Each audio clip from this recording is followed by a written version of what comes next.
Do you wonder about nursing and pumping and everything in between? Stay tuned for a great interview where we're going to talk about all things breast milk. Welcome to Parenthood Prep, the only show that helps sleep-deprived parents and overwhelmed parents-to-be to successfully navigate those all-important early years with their baby, toddler, and child. If you're ready to provide the best care for your newborn, manage those toddler tantrums, and grow with your child, you're in the right place. Now, here's your host, baby and parenting expert, Devin Clement. Hello and welcome back to the Parenthood Prep podcast. Today we have a great interview for you that I'm so excited about. Tamari Jacob, founder of The One with the Pump. We're going to talk all things pumping, breastfeeding, and I can't wait to find out more. Hi, Tamari. Hi, thank you so much for having me. I'm so excited to be here. We're going to have fun today, girl. We always do. So tell me a little bit about how you got started. What made you decide that this was what you wanted to teach about, learn about, help people with? So it's funny because I went to school to be a teacher. I was an early childhood teacher for about 12 years. Oh, same, but I only lasted 3 years. Yeah, I can't believe. So I started off as an assistant and then I kind of moved up to being teacher. I cannot believe how long I lasted in hindsight. I did not have children. So I was doing this while I was single, like in my 20s. Mm-hmm. So I didn't have my own children. So I think it just made it a whole lot easier. I never understood how people could leave school and go home and like take care of their own kids. And I love kids and I loved being with kids, but it was just like, oh my God. I would tell my husband, I'm like, I'm always negotiating. Like all I'm doing all the time is negotiating with children. Like I've had enough. So I was a teacher. It was going well. And then in 2017, I had my first son and I didn't really know anything about being a first-time mom. I felt like we're just thrown against the wall. We have no idea what's happening. And I really wanted to breastfeed him. I wanted to nurse him and I was not able to. We struggled together for 2 months.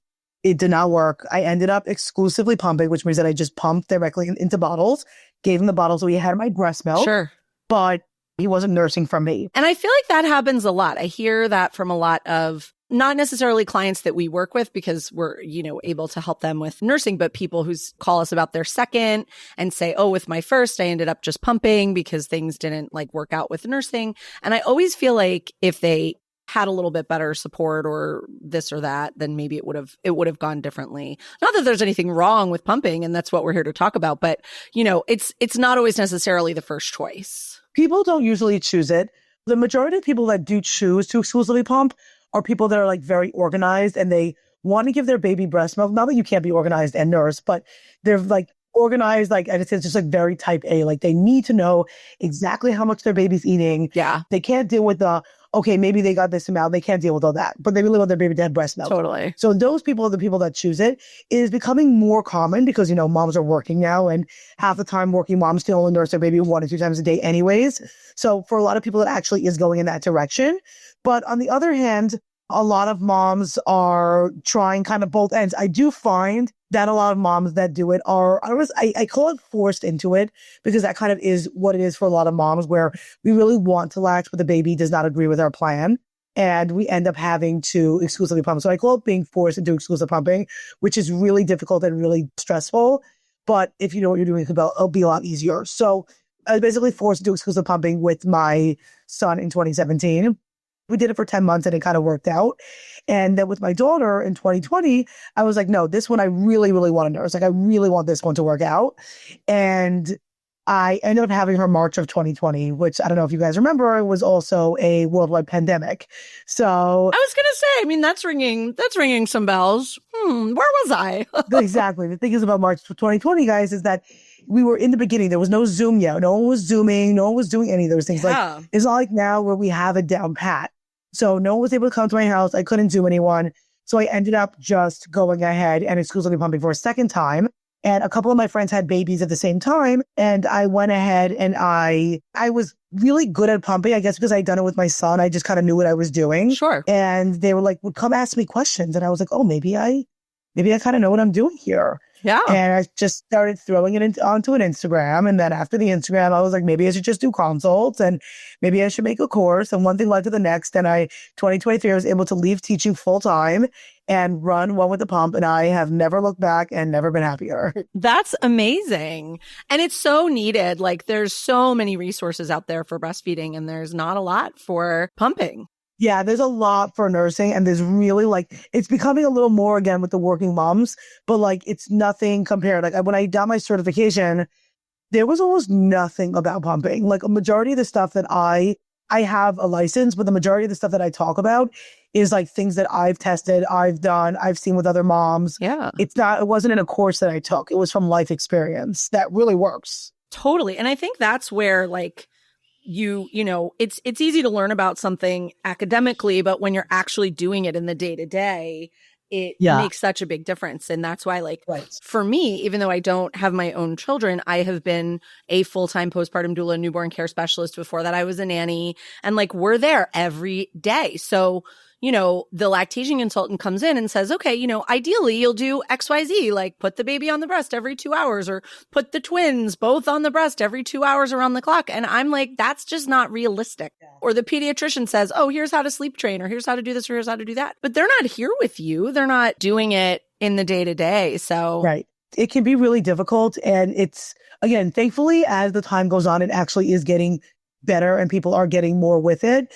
But it took a little bit of time to get there, I will say. Sure. So what do you feel like are the biggest issues that people face when they are pumping or nursing or whatever? Yeah, there's so many different things that they could face, but the main one is just having no idea what the hell they're doing. That's the truth. Just kind of winging it and looking online and kind of just going ahead and pumping this amount of time and on this level, they don't even know how to work their pump, which is so common because the pump companies don't really write very well in the instructions how to do it. Yeah. So people are kind of just going with it. They're causing themselves major nipple damage. They don't make it straightforward at all. I was just working with a client with her pump and I actually hadn't been with a brand new newborn in a while. Yeah. And I mean, the baby is old hat. I know what I'm doing. But then I'm looking at this pump and I'm like, well, they changed all the settings on this since the last model. Exactly. And I don't know what any of these things even mean. It's not intuitive. Figuring out how to size the flanges and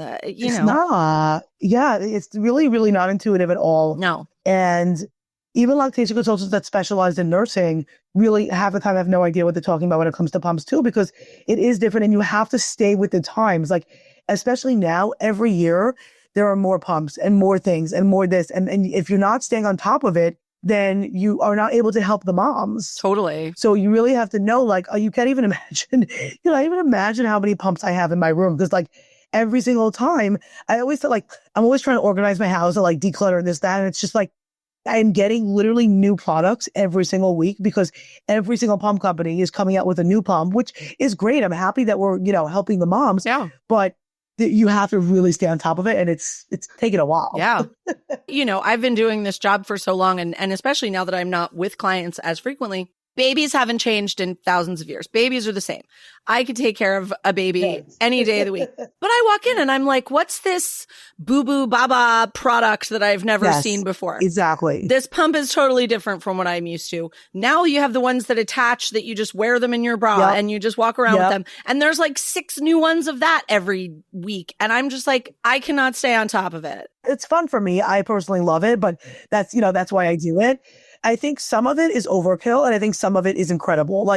Something that's recently come out is a countertop bottle washer. Oh, which is I am obsessed. Amazing item. Actually, I was going to say, I generally hate most of the new products, which is why I don't really bother staying on top of things. I have my favorites that work, but once in a while, something comes along that I'm like, okay, this is great. And the countertop bottle washer is absolutely that. Oh my God. When that came out, Amazing. I was like, what took so long? What that took is so long? The best. And honestly, it cleans better than a dishwasher. It's just those are the things where I'm like, yes.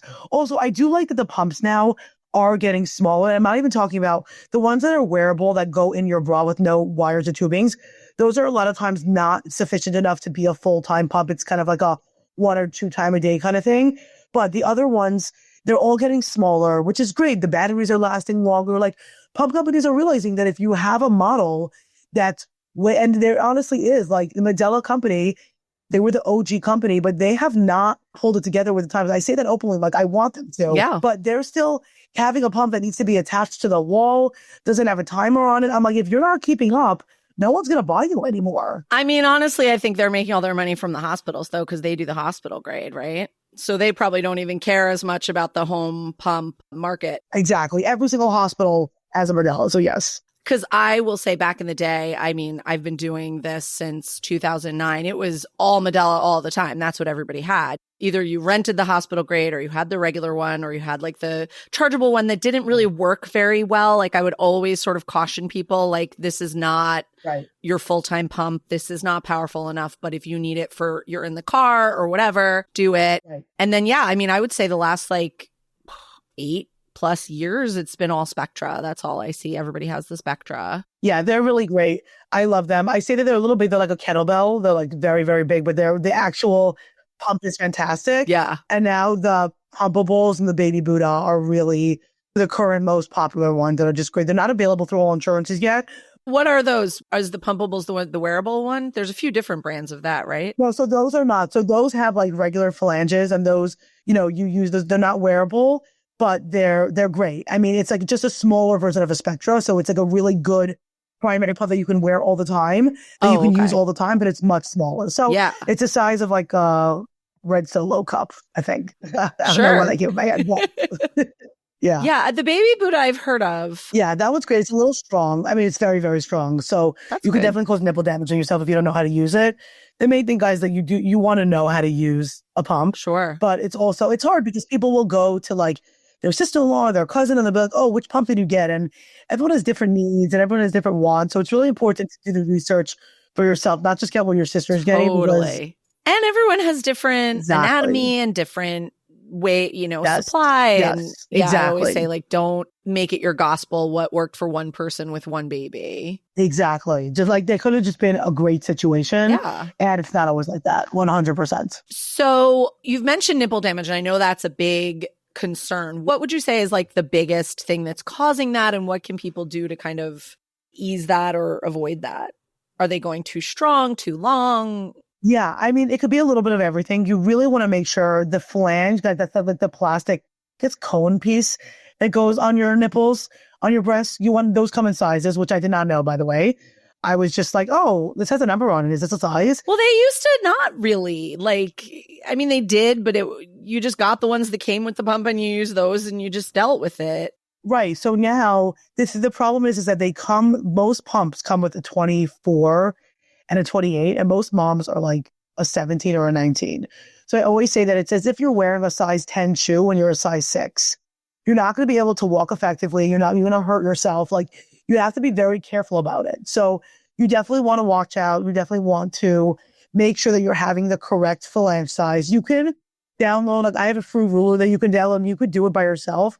If you're having trouble and you keep having nipple damage, please know that something is wrong and you need help, whether that's, so we'll do that at any consult. We'll size all moms. Even if a mom comes to me and they're like, oh, someone else sized me in the hospital, I'll be like, I don't care. Like, I need you to resend me videos because I don't trust anyone else. And it's not their fault. Again, like, no one wants to say that they don't know what they're doing. Like, I think it's really important to outsource when you're not the most knowledgeable about something, rather than hurting a mom or hurting her journey. It's really important to do that. Yeah. And honestly, like, this process, even though pumps are covered by insurance, can get pricey when you're like working in a hospital and you're looking at a broad spectrum of clientele with different like resources. You don't want to tell them, buy these flanges, buy this like sizing, exactly. Even though it like seems like small amounts to some people, like the client I'm working with right now is very fortunate. She has many flanges in many different sizes, but not everyone has, can have access to that. So I think it's a little bit of a common denominator thing, especially coming out of the hospital, where they're looking at everybody and saying, let's just pick one size that's going to work, even if it doesn't. Yes, absolutely. I even remember like 10+ years ago, my age is showing. I always say I'm like the grandma, like I come in, I'm like, what are all these newfangled contraptions? But they would give people a bigger size if they were too small, but nobody was saying to go down in size. It was like, just use the 24. If it's too big, it's fine. But now, I'm seeing like 19s and 20s, 21s and Yeah, most people are actually significantly smaller Most people are between a 15 and a 19 are the most common sizes by far. Really? Is there a way to tell kind of by looking at it or by feel if your flange is too big? Basically, what you want your nipple to be pulled into the flange, and you don't want there to be a lot of breast tissue. So the misconception is that people will say you don't want any areola. A lot of areola oftentimes goes in, especially if you have a little bit flatter or inverted nipples, and for sure it'll go in. What I get more concerned about is actual breast tissue. Okay. We don't really want breast tissue going in. And you also, if your breast is moving, like you see your breast like moving like under the flange, or like you have air bubbles and stuff, that is a major sign that they're way too big. Your nipples should be able to be pulled in. It should be moving. It should be stimulated. If it's kind of just like sitting there and hanging around there and it's not really getting pulled, it's either going to be a flange or a pump settings issue. It's going to be one of the two. That's good to know. Yeah, no, that's really helpful. Because I know, obviously, when you're nursing, the baby's not just on the nipple. I mean, that's like the number one thing about breastfeeding is that you want them to have like a big bite with the areola too. So you think that it's the same for the pump, but you actually want a little less. Yeah. Everyone's like, oh, no areola, only nipple. But it really confuses moms because, of course, your areola ends up going in. So I do not agree with that. It also depends. Everyone has a different size or shape areola. So how can you make such a common question, statement? Yeah, totally. Because, some people have very small areolas, and of course they're going to go in, and some people have massive ones. Yeah. Like, it's different. So you definitely want to go ahead and make sure that it's moving. It looks like it's being pulled out. And I have a bunch of these on my Instagram and my website. I have tons of examples to show people. So if you ever are like, I don't know what she's talking about, you could definitely go look and you'll see. I literally take video. I asked moms if they can donate their nipples to science so that I could take videos and post it on my page so that people could go ahead and see examples. Because every time I post it, people will be like, I had no idea it was supposed to look like that, or I had no idea it wasn't supposed to look like that. Oh, wow. No, that's great. I'm going to send this all to the client I'm currently working with because we need it. I had one of my very first clients a million years ago. I was working with her with a colleague. I was like kind of filling in for her. And she had the coolest thing. I tell everybody about this. I wish I had a picture. I don't even think I had a camera phone at the time. One of her nipples was fully inverted. Okay. And she was using the pump to like draw it out. But the way that it had developed with the milk ducts and everything, they were actually all sticking out of the nipple because it was so inverted. So she would pull it out with the pump and it would literally look like it had little tentacles all over it or like roots on a plant. Crazy. It was crazy. And it was so cool for me to get this visual of like, this is what the milk ducts actually look like. Yeah.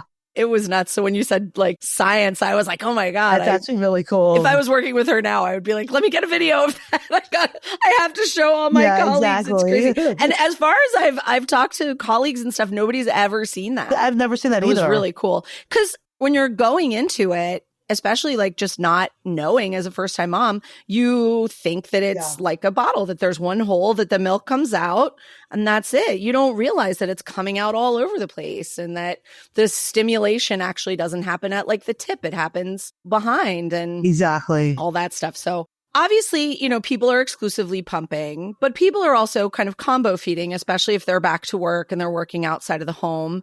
What tips do you have? Like, what are some of your best tips for people who are trying to balance like pumping and nursing with their job and their lifestyle and they're raising their family and everything? Yeah, it can be really stressful.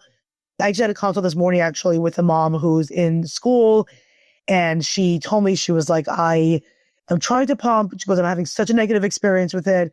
I can't figure it out. So the main thing that I tell people are, number one, you don't need to have the exact same schedule every day.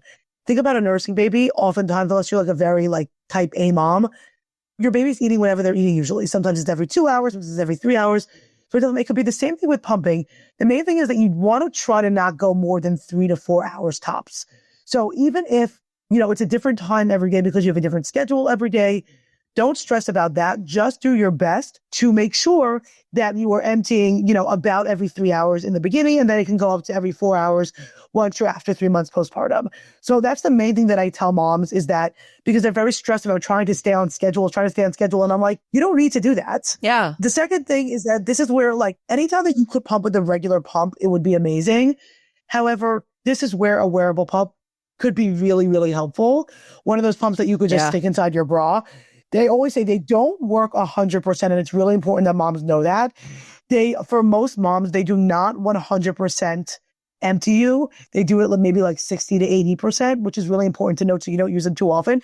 Some moms say they give the exact same amount. Majority of moms do not, but that could be a really great time, 1 to 2 times a day. If you really need to go ahead and use a wearable pump, you can just stick it in wherever you want. It could be really helpful for you. Sure. And I could see certain jobs where it would be much more functional to be able to do that, because you can't always step away to go to the nursing room or the pumping room or whatever and like do what you need to do. Exactly. No, that's smart. And I think that's good advice, that it doesn't have to be at exactly the same time. Now, when you say every 3 to 4 hours after, a certain age, does that include overnight?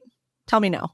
It only includes overnight when you were before 12 weeks postpartum. Okay. But again, think about a baby. Like you really are usually getting up to nurse the baby. Right. So if you're getting up to nurse the baby, anytime the baby is getting a bottle, there needs to be pumping happening at some time. It doesn't have to be the exact same time. Sure. And that's really a good tip that I like to tell moms, is that your pumping schedule is independent of your baby's feeding schedule.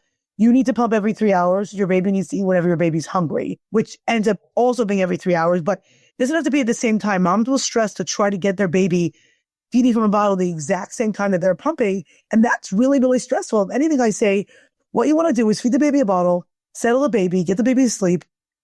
Once the baby's sleeping, grab a snack, grab your pump, grab your water, sit down, watch TV and pump. Yeah. I want every one of your pump sessions, as often as they can be, to be relaxed in front of the TV. That's like my goal and my dream for everyone. Oh, I love that. I love that. Yeah. And that's what I say to people too. Like, if your baby is going a 6-hour stretch overnight without feeding, you would not be extracting milk during that time if you were nursing. So there's no reason for you to continue to be waking up every 3 hours when your baby is going a longer stretch. You could go along with what your baby's doing. The only time I ever say to maybe pump, even if your baby isn't eating, is only if a mom has super low supply. And this is, of course, if they're early, like if they're really, really low, sure, then I tell them to really try to not go more than 4 hours, even at night. No, I think that's smart. And like certain things, like, maybe the baby goes to bed at 7 and you pump at 10 right before you go to bed. Like, again, you're not on the exact same schedule necessarily. But I've talked about this before, but dear friends of mine had a baby last summer. They are a gay couple and they had her via surrogate. And I was actually their egg donor. Oh, wow. Yeah. So it's really cool. Oh, special. Yeah. So she has these kind of like many people who love her and care about her, but their lovely surrogate, who I've gotten to be good friends with, was pumping for them and provided milk for them for a long time. And the baby she's just one of those unicorn babies that is like so easy, sleeping through the night, like hardly ever caught, like so great. And love it. The surrogate, Anna is her name. I was talking to her and I was like, she's like, oh, I'm really tired and blah, blah, blah. The baby was like 3-4 months. And she's like, well, I'm still waking up every 4 hours to pump. I'm like, dude, she's sleeping 8 hours. There's no reason for you to still be doing that. Like, it's crazy. And so, I was like, don't go cold turkey, but like try to go 6 hours and then go a little longer. And it was a game changer for her. And she just, because she had nursed her own kids, she had no idea that she could change the schedule or do it a little bit differently or whatever. Yeah. Not that they were like holding a gun to her head saying you must pump, this much milk. I'm like, they're happy with whatever you want to give them, but certainly don't drive yourself crazy and sleep deprive yourself because you're trying to pump for a newborn that was just born. Meanwhile, she's 4 months old and sleeping through the night. Like, oh my God. I totally agree with you on that. So, you're lucky that you told her that. That's really good that you would still be doing that. So, do you find that there are also people who choose to pump instead of nursing, not because they are forced to or that it's not going well, or just because it's what they prefer? I do. It's not that common, but it's becoming more common because a lot of moms really do see the benefit of breast milk, but they're not willing to like have to be home the whole day or have to be with the baby the whole day, or like they're happy to do it, but they can't be tied down to anything. And those are a lot of moms, or again, like I said before, moms that really, they want to know exactly how much their baby's eating. They want to know exactly like when they finish. So those are the moms that will do that. And honestly, it's great. Moms are really happy doing that. It's awesome. Yeah. Moms are great. They're really happy to go ahead and do that. And I think like, if it works for you, fantastic. I found for myself that I actually ended up, I really love nursing, But I definitely have a thing about pumping that it just really works well for me. I always made a lot of milk. So like, it wasn't that hard for me to do it. So I would like be making a lot of milk, and my baby like was able to be taken care of by their dad or the babysitter. And I was able to just live my life and go to Target by myself. Like I've just never been the kind of mom that always wants to be with her baby 24/7. I'm very into my own personal space and time. Sure. And exclusive pumping has allowed me to do that. And I'm really appreciative that I can still give my baby breast milk even when that's happening. Yeah. I see a crib in the background there. So do you have another little one? I do. So I have he's almost 10 months old now, actually. And so are you nursing him along with pumping? Yeah. So I nursed him till he was 7 months. Okay. And then I think we like missed a week because I have four kids total. Oh, wow. So I had 3 kids and he's my 4th. Okay. So after you exclusively pumped with the first 2, you did a combination. Yeah, so my 3rd ended up nursing. He's my favorite because he was the first one that I was able to nurse, and it really healed a lot in me. Actually, Sure. it was fantastic. And then I think I had the confidence with my 4th that I was like, okay, like I could do this now. I know what I'm doing. So we nursed, and I loved it. I loved it. And then kind of as time went on, I've always been doing combo because I always just need my baby to have the ability to have a bottle. Sure. I always encourage that. If nursing is going great right out of the gate, which honestly is rare. A lot of times people are doing, especially with a first baby, doing some pumping, doing some supplementing in the very beginning because they're struggling with latching or the baby has a tongue tie or just the supply's not there or it was a C-section or the baby was early or blah, blah, blah, blah, blah, blah. A million reasons. And then that's great. Then we have the combo right from the beginning. But if somebody is nursing great right out of the hospital or right out of the birth, I usually try like around the 3-week mark, 2-3 weeks, 4. I find if you go much longer than that, then it's harder. It's harder to introduce the bottle. Yeah. The baby is not as amenable to it. Actually, that is a big thing that I wish people understood better, that so-called nipple confusion is actually not as much of a problem as we're sort of scared into thinking it is. And if anything, it's the opposite, where it's really hard to get a baby to take a bottle when you miss that window. And I've had like friends of friends, I hear like, oh, well, they can't like hang out or do anything because the baby doesn't take a bottle and, whatever. And I'm like, why can't I just wish people understood like when you should introduce it, because it makes such a big difference. And even and it's rare anymore. I used to see it more. It's rare anymore that I see somebody who's like, no, I don't want to do a bottle at all. I want to exclusively breastfeed all the time. I'm like, you don't know, even though right now with your brand new newborn, you think you never want to be separated from this baby for 1 minute and you have the resources that you don't have to go back to work or whatever. Like 6 months from now, you will want to go out to dinner with your partner. Like Correct. You will. And then if I can't convince you that way, I'm like, what if something happens? What if you have to go into the hospital? What if, God forbid, something happens where you have to be separated from your baby and now your baby can't take a bottle? Like, you need to have it as an option. 100%. And I'll see like people, will post content or things of like them taking their babies to the craziest places because they're nursing. And listen, I just personally would not want to do that. Twice a year, I take like a solo mom vacation. I literally go by myself to a hotel. Cute. And I get a massage. Like I do the whole thing. And I'm like, I don't want you to be with me. I love him so much. Stay with your father. And like, I don't want him to be there. So I think, it's very important for a baby to be able to take a bottle. So many babies are not able to.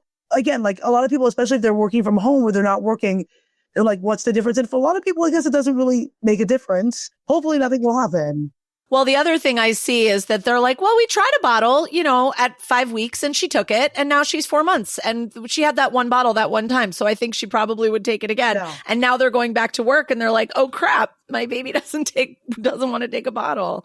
So yes, exactly, a lot of times when I am sleep training, like in that age range, like we do live-in sleep training. So I'll go stay with somebody for 3 days, 4 days, 5 days. And we're working on the bottle at the same time as we're working on the sleep because we need, they need to go back to work or whatever, and they want to introduce, or they just want a little bit of freedom because contrary to what you believed in the first hour your baby was born, you will want a break sometimes. Yes, exactly. And listen, I know there are different kinds of moms and different people want different things, but you are still a good mom for wanting to take a break from your baby. Totally. Like, I love my baby and I am very happy for him to be with his babysitter or with my mom or like with his dad. and we could still love him and all can be good in the world. 100%. And I think it makes you, I mean, I preach about this all the time because with sleep and sleep training and everything, I think it makes you a better parent when you get enough sleep and when you get a break and when you can, reconnect with your identity a little bit and all that stuff. Yeah. Another thing for me with sleep and everything like that is like, even if you are just breastfeeding and you don't want to do the bottle or whatever, then like get a bedtime routine, get them sleeping, get them down at 7 and have them not waking up until 1 or 2 in the morning or sleeping through the night. And then it doesn't matter that they don't take a bottle. If you don't have to feed them from 7 to 2, you can go out to dinner. You can, you can leave them with a sitter or whatever while they're sleeping. Or at least if they're on a good like routine, then I can leave them for 2 hours between feeds or whatever. But when you're just constantly like feeding on demand around the clock because you think that's what they need, it's just, it's hard. It's hard and it's really hard. Gets really it's old. really hard. Yeah. Everyone has their own capacity. There are other things that they want, but the truth is that it's okay to have some freedom, and a lot of moms really need it to survive. Absolutely. And it just is a game changer. Like the thing that people say to me about sleep training all the time is like, it saved my life. It changed my life. Like it, just having that predictability in that space. And I think being able to do pumping and to say like this, someone else can feed the baby or whatever. It's just really nice to. I totally agree with you. Even my friend's baby, my niece that we were talking about, we take her for like a long weekend or over the holidays. They run a restaurant. So we took her for like 2 weeks at separate times just to like help them out and take care of her. And of course, have her for ourselves because we were having a lot of fun with her. And as much as like when I'm just visiting her, I'm like, let me feed her. Let me do the bottles. Let me change her. When I had her, even for like 2-3 days, I was like, yeah, somebody else can feed her. Somebody else can change her. I'm cool. I'm good. And my partner is, my fiance we just got engaged. Oh, look at that. It's exciting. He is pushing for kids. So I'm like, all right, you're in boot camp then. You gotta, you gotta learn on this one because we're not going into this with me knowing what I'm doing and you like, being clueless. Like, come on. So he's great though. Like, especially on the weekends when he's home and we have her, he does everything. I'm like, here, she's ready for a nap. Here you go. He's like, okay, bye. Really? Oh yeah, no, he's so awesome. Cute. And she is very much, like I said, a unicorn. She is the most ideal baby to like learn on. I'm like, don't think it's going to be like this, forever, but it's good practice. Fingers crossed that that's what you would have to, So I have a question for you that I've actually been curious about because I think it changed from what I used to know. What are the guidelines for like milk? I know you like fresh pumped milk. You can leave it out a little bit. I think they made it shorter. You used to be able to leave it out like all day. They are making it literally shorter every single year. I don't know why. Listen, I do have a milk temperature guideline that you can grab. It says it's like 4 hours fresh, 4 days in the fridge, basically 4, 4, 4, 4, and 4. But okay, because it used to be 6, 6, 6, so now it's 4, 4, 4. Yeah. So like, I will just say that like we have to say that you guys should follow the CDC, of course. But I just say in my house, breast milk lasts a lot longer. That's kind of how I say it. Like in my house, I pumped this morning and I had my flanges right in front of me full of milk. And they'll probably be here for like 2 more hours. Like they for sure last 6 hours out. Yeah. For sure we do 5 to 7 days in the fridge. And you know what? If I'm questioning, I'll give it a little sniff because breast milk will start to smell when it's bad. Yeah. So I'll just very easily go ahead and smell it. And if it smells like nothing, then it's fair game. I love that. My thing that I say to people is like, these are the guidelines. That being said, I do not know anyone who throws out milk basically ever. Except for moms who are like really, really panicked about what they see. Yeah. And then they'll come to me and I'm like, it lasts longer than that. They're like, wait, what? Yeah. And so I'll tell them, I'm like, listen, not if your baby is, in the NICU or immunocompromised, then you definitely want to, be very, very careful. But if you have like, my baby's like 10 months old. He's literally eating dirt. I'm like, right? Nothing's going to happen if he has a little bit breast milk that's like an hour or two older than it should be. Like, let's be real. I actually have an episode called Parent Your First, like they're your fourth, because there's just so many things that I think you like let go of. I'm like with the first baby, you're like, oh my God, has this bottle been out for 1 hour and 1 minute? Actually, you know what? It's 50 minutes, but let's toss it just to be safe and start a fresh one. With your second or your third, you're like, when is this bottle from? Yesterday? Here, like, take it. Like, this pacifier was under the couch. Here, take it. Like, it's fine. Like, whatever, man. Just keep going. It's good for your immune system. Once you see them literally eating dirt, everything gets a little easier. My baby puts every single thing in his mouth. Like I'll be looking at it and I'm like, is there a Lego? Like there's a Lego in his mouth. And especially because he's the fourth. Sure. It's like a war zone downstairs. I'm like, I gotta just like, I'm like trying to keep this kid safe. And there's like Lego and marbles. And I'm like, move the stuff, move the stuff. Trying very hard. 100%. Yeah. And there's, the guidelines exist for ideal situations. And again, I think also to address broadly the whole population, like boiling water to make the formula is what the World Health Organization recommends, because it's possible that there's like bacteria in the formula powder. And that is much more common in other places. Not to say that it couldn't happen here, but when you're talking about literally the World Health Organization making guidelines for the world, you have to think about all the possibilities. And when you're looking at like, generally safe, food preparation environments and things like that, you're less likely to run into those issues. So correct.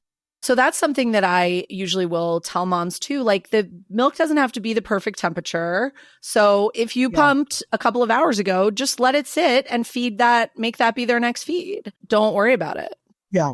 A really good newborn tip that I always say is to pump and then make the bottle and then just leave it out on the counter. Yeah. Because by the time you're like, this way, it's just at the perfect room temperature, ready for the baby. Yeah. And you're not heating and then waiting for it to cool off. This way, just leave it out there. If there's anything extra, put in the fridge. If there's nothing extra, then fantastic. And go ahead and do that. Yeah, no, absolutely. And I think that makes a difference too. So with the flanges and say somebody's pumping every few hours, I know people will like stick them in the fridge. Is that cool? Yeah. So that's yeah. So that's another one that we'll say the CDC does not allow, but basically every pumping mom does. Sure. Basically the fridge hack means that you pump and then like you take your phalanges and then you put your phalanges in the fridge. So basically the only thing that's on it is breast milk. So you can reuse them and you reuse them multiple times throughout the day. I definitely do this. A lot of moms do this. I say don't do it more than, I'd say like 4 or 5 times, like it's tops.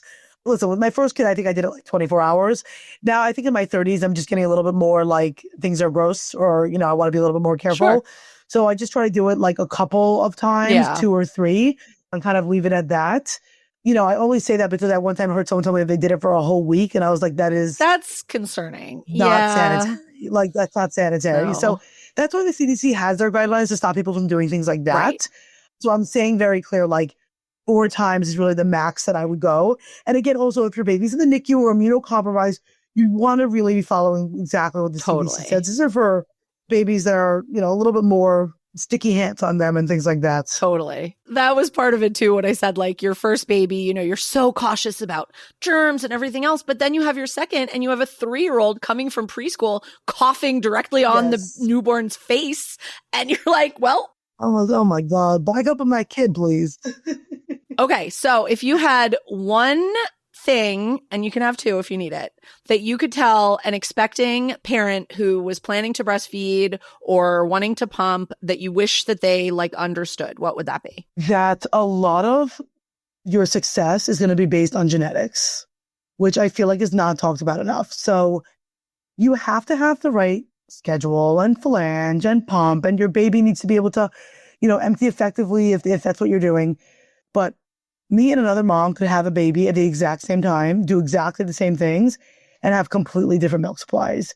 Because when it comes down to it, you have to have all the other things, but there is a genetic portion to it of some people just make milk and some people just don't. Absolutely. Or some people make a lot and some people just don't. And I feel like that can really help you take some of the guilt away and take some of the stress away. Oh, 100%. That like it's not all on you and like you're doing great and like you actually could not have done anything different.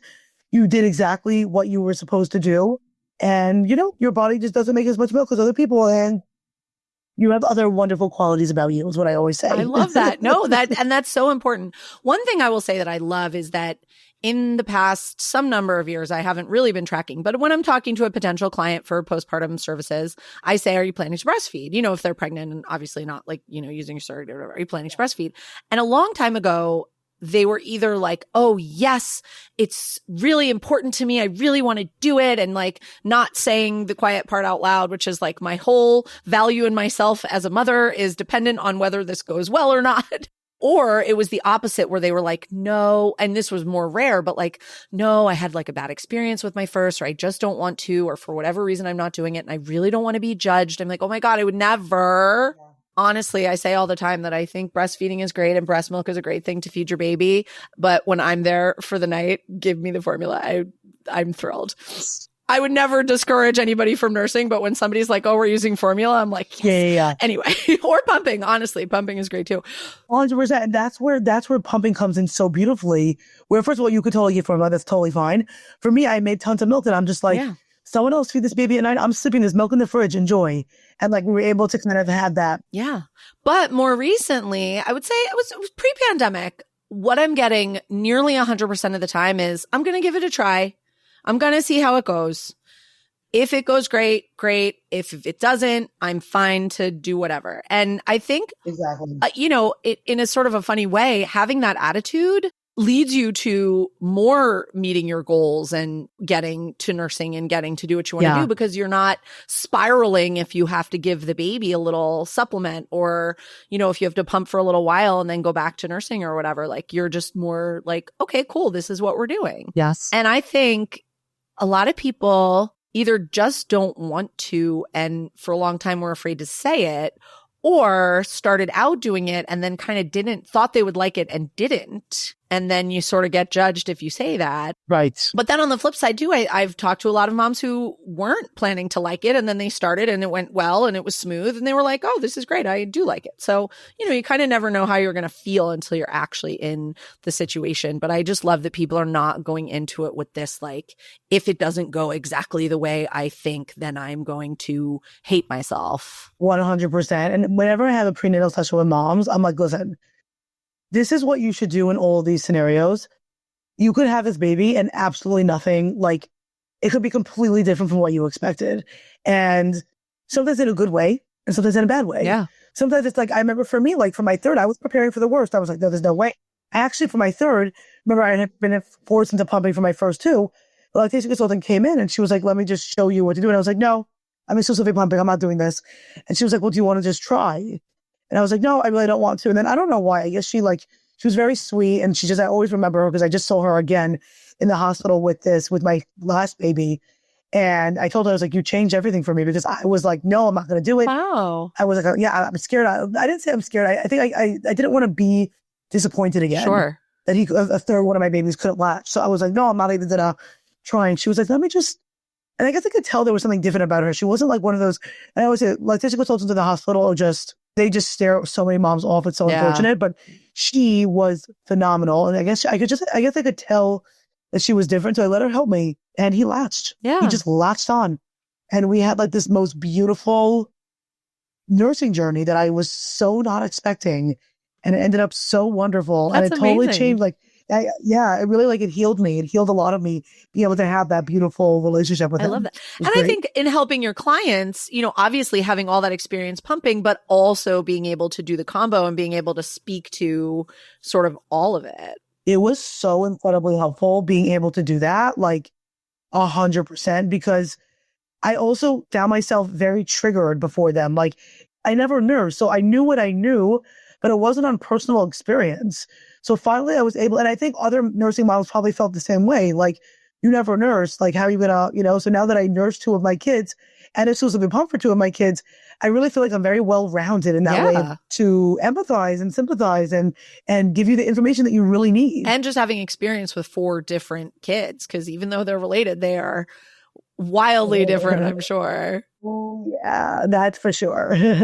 Crazy. One thing I do say, because like I said, I speak to a fair amount of people who had their first, didn't have any help, are having their second, decide they want help, which I think is tremendous. Yeah. Either because you're like, oh crap, now I have 2 kids and I can't be a zombie all day because I have this like 2-year-old I need to be present for. Or they're like, it was such a nightmare the first time around. I was like, I'm not having another child unless we are able to get help. Exactly. But what I do say is that if you ended up exclusively pumping with the first, you are already ahead of the game with the second, because your body knows what to do. Your boobs kind of know what to do. The milk is going to come in, pretty quickly. And then it'll make it a little easier to try nursing because there'll be a little bit more there for the baby. Whereas the first time you've got this baby that's never breastfed before, you've never breastfed before, your boobs are like, wait, you want me to do what?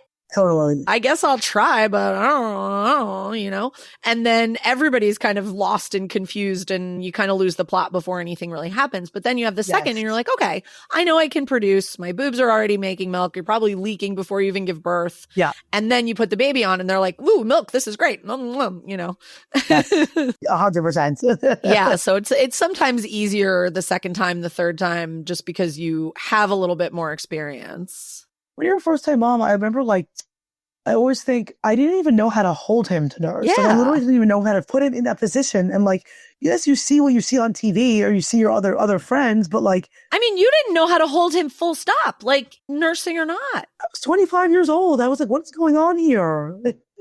I say it's like cloth diapers. If somebody wants to use cloth diapers, you can start using cloth diapers when your baby is a month old. You can start using them when your baby's 6 months old. But you have to start breastfeeding in the first week or it's not going to work. So you're learning how to do everything. You're learning how to hold the baby. You're learning how to feel comfortable. You're recovering from your first birth, which is in and of itself a total nightmare.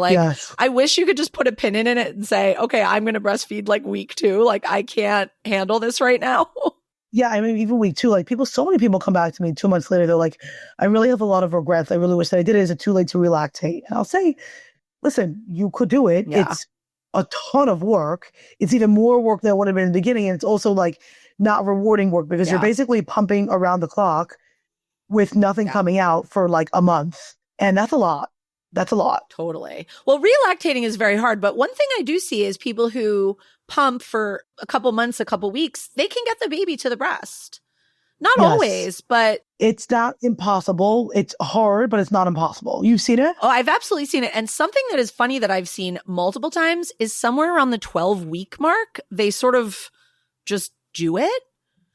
You would think you missed the window, but maybe they struggled, NICU, this and that. They were pumping this and that. I have known multiple babies who just randomly around the 12-week mark, the mom put them on and they just went for it. And then that was it. And they were nursing. So I think that you certainly don't need to pin all your hopes on it, but it's not a lost cause if you haven't gotten the baby on by 6 weeks and you've been pumping and you've been keeping supply up and all that. There's a couple on Instagram that I follow, a lesbian couple, Allie and Sam. They have twins, which I forget which. Allie was pregnant and gave birth. Sam breastfed them both. She lactated. She induced lactation and fully breastfed them, which is crazy. I know that never happens. Wow. Yeah, it's crazy. And it was, they're very open about their journey and everything. And Sam really wanted to be pregnant, but she kept it just kept not working. So finally Allie was like, okay, let's try with me. But she was like, I really didn't even want to be pregnant, never mind breastfeed. And now, so Sam really wanted that experience and she was able to, which was crazy. And but it's so rare. That's incredible. And they're in Canada. So I don't know if she had access to prescription meds or anything like that, but it was wild. But induced lactation is a nightmare, but I do think I've definitely seen babies come to the breast after pumping and everything else. And it's always, it's always worth trying as long as you're not going to get too stressed about it. Yeah. As long as you and the baby are not both crying at the breast. Exactly. Very important. Exactly. Well, that's true. Even if you're trying it in the first day, the first week, whatever, if it's making you miserable, you should not do it. Correct. I hear you doing that. Totally. So this is so great. I'm so excited for these resources and to be able to share them with people. Where can people find you? Thank you so much. First of all, it was so nice to be here. You can find me at One With The Pump on all social media handles, Instagram. So it's One With The Pump, not the one. One With The Pump. Okay. One With The Pump. One With The Pump. Instagram, TikTok, YouTube. On my website, I have a full free video library where you can find tons of videos about how to store breast milk, how to thaw it, how to freeze it, traveling, pump reviews before you got a pump from insurance. Make sure that you watch a review on it so that you're not picking a bad pump. So I have all those reviews on there. So you can definitely find that. You can find, we do one-to-one consults. I have an ultimate pumping course with tons of information. So we are here to fully support you. If you need help with pumping, Do not do it alone. Let us help you. It is going to be way more worthwhile than spending tons of money just buying tons of different stuff. Let us just come to us. Let us help you for half the stress. Amazing. I love that. And I will definitely be following you and keeping up on all the new pump technology so that I can stay abreast. Yes. I love it. I love it. To be sure you never miss an episode, be sure to follow in your favorite podcast app. We'd also love to connect with you on social media. You can find us on Instagram at Happy Family After, or at our website, happyfamilyafter.com. On our website, you can also leave us a voicemail with any questions or thoughts you might have, and you can roast your baby. Talk to you soon. Thanks for listening to this week's episode of Parenthood Prep. If you want to learn more about the services Devin offers, as well as access her free monthly newborn care webinars, head on over to www.happyfamilyafter.com.